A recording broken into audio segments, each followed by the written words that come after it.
My next guest has always been passionate about horses, although harness racing wasn't at the top of her list. It is now. It was a delight to catch up with Monica Betts. Well, Monica, good to catch up with you. As I mentioned in the introduction, you've always been around horses. It's been a passion of yours, and you got that from your mum and dad, Colin and Dorothy.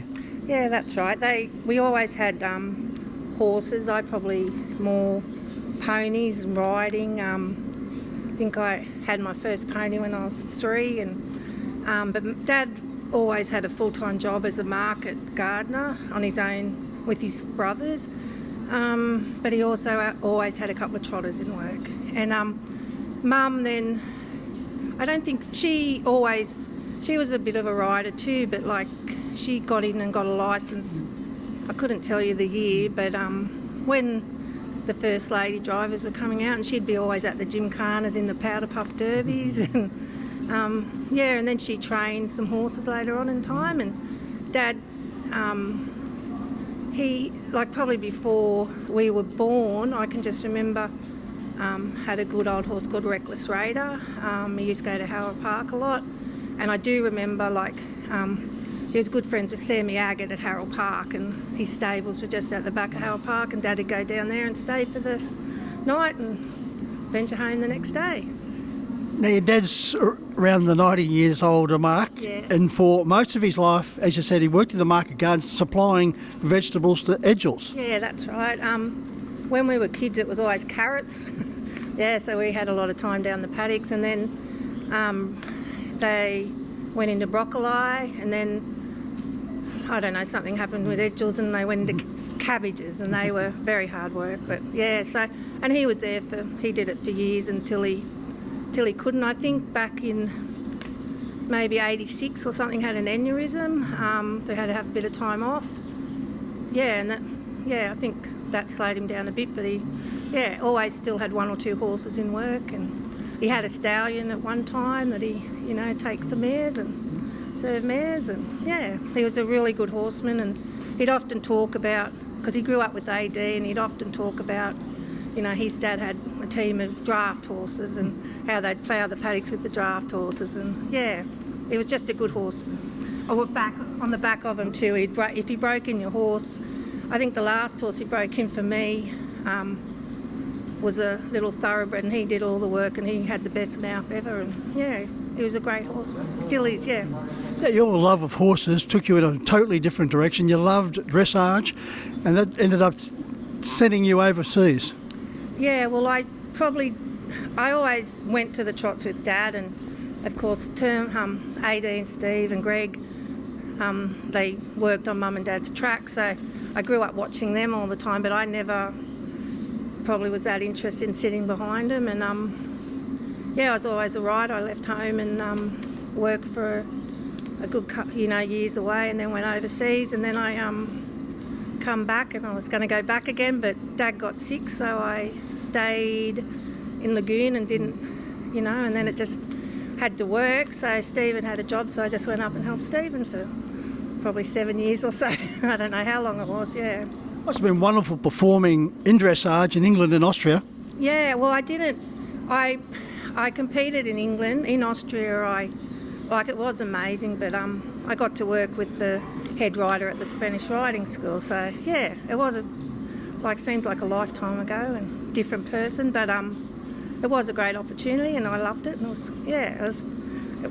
I loved it. So I often as you know, I went on to have 5 kids, and all I wanted was a rider, but I got all little trotting drivers, yeah. So. Well, we're going to talk about them shortly. We'll talk about working with Steve Turnbull, the legend, as he is known now, but back in those days, he was Steve Turnbull, the matchmaker, because you were working there, and you met your husband, Graham, who also started working with the Turnbulls. Now, Graham's course in harness racing, totally different. He had no interest in harness racing. From Molong, worked in a piggery, sheep and cattle farm, decided he was sick of all that, ended up in harness racing, and as they say, the rest is history. Yeah, Stephen's got a lot to answer for, actually, I tell him. Graham, I think he probably got into it with his brother-in-law, Gary Williams, and Jude. They had horses, and then Graham used to go to the trots a bit, and he used to tell a story. He'd try and hitchhike to Dubbo trots, and his mother wasn't very happy, but yeah, so Jude and Gary are Troy's mum and dad, and they probably got him interested, and then he decided to, move to Bathurst, and at that time I'd been at Stevens and left, I think, and Graham and me actually didn't work together, but he was around. Yeah, he was around, and actually my cousin told me he was a good catch because he's got he's a cattle farmer, he's got lots of money, so I was a little bit interested, but I found out he didn't have much money, so. Well, you certainly have 5 wonderful kids. That Phoebe, Jake and Jet have all been very successful in harness racing and continue to do so. Maggie and Georgie, not so much? Maggie will go to the trots and a good little strapper, and she's very interested in the breeding side, and if you ever got a mare, like she's on foal watch at the moment at home, and had to help pull. Yeah, she's very good at that side of it and interested, and she's also driving Graham around at the moment because he can't drive, and Georgie is probably the smart one out of all of us. She loves going to the trots and socialising, and she will jump on one at home every now and then, and she did mini trotting, and but we're all thereabouts all the time, or jump in and help feed up if we need it, or You've had a lot of special moments as a family in harness racing. August 2023, and half the Parks card you combined a win. Then everyone had a winner at one particular meeting as owners, trainers and drivers. So you've had a lot of success as a family. Yeah, well, we don't, it's all just fun, but that was a special night at Dubbo a couple of weeks ago, and we sat back and went, oh, this is pretty nice. But they all work hard, but it's all fun too, they just enjoy it. So I don't know, it was nice, As we can see, the stable, Snoop Lodge and Snoop Stride provided you and Phoebe with a very special moment at Albion Park. Snoop Stride was your 50th winner, driven by Phoebe. Yeah, well, Snoop's got his own story, but he's been a lovely horse, and look, Phoebe, all credit to Phoebe. For a lot of years, she's done, 95, 100% of the training herself, and she's just acquired a trainer's licence, so that's great. She'll get a bit of credit where it's due, because she's, as you know, I think she went to work at Stevens when she was 10 and worked there every weekend, every school holiday, and I kept trying to get her back on top of him, but she kept jumping behind him, so I lost her too. But anyway, she loves it, and she's doing a great job. Graham's had a pretty successful career. He's over 100 winners as a trainer and over 200 as a driver.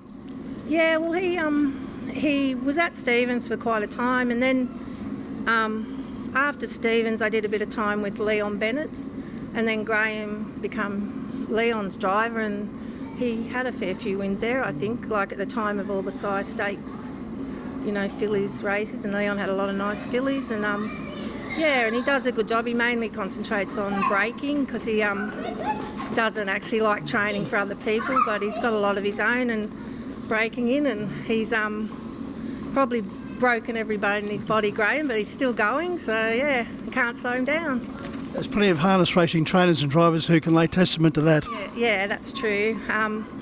We've all been lucky, but Graham, sometimes we wait around and see what's next with him, but at the moment he's out of action again, but he's driving in races, but can't drive a car for a little while. Had a bit of a turn, so we're just waiting to see what happens. So do you find it difficult sorting out the drives between Phoebe, Jake and Jed? It is a bit hard sometimes. We're lucky now because Jed had a good little horse called Limbo Larry, and then he's recently bought his own property and he's got his own horses, but it can get a bit. And then they're both football players, so then in the off season they'll concentrate on the horses, and Jake's got his own, and then we've got Tom that lives with us too, so it can be a bit tricky. They can say, oh, how come he got that drive, or why can't, but do our best. And they're often not very good, but there's always banter and a bit of, Well, it's certainly been an enjoyable career, Monica, and I'm delighted that I've had the chance to catch up with you. Yeah, thank you very much. It was very nice. Thank you.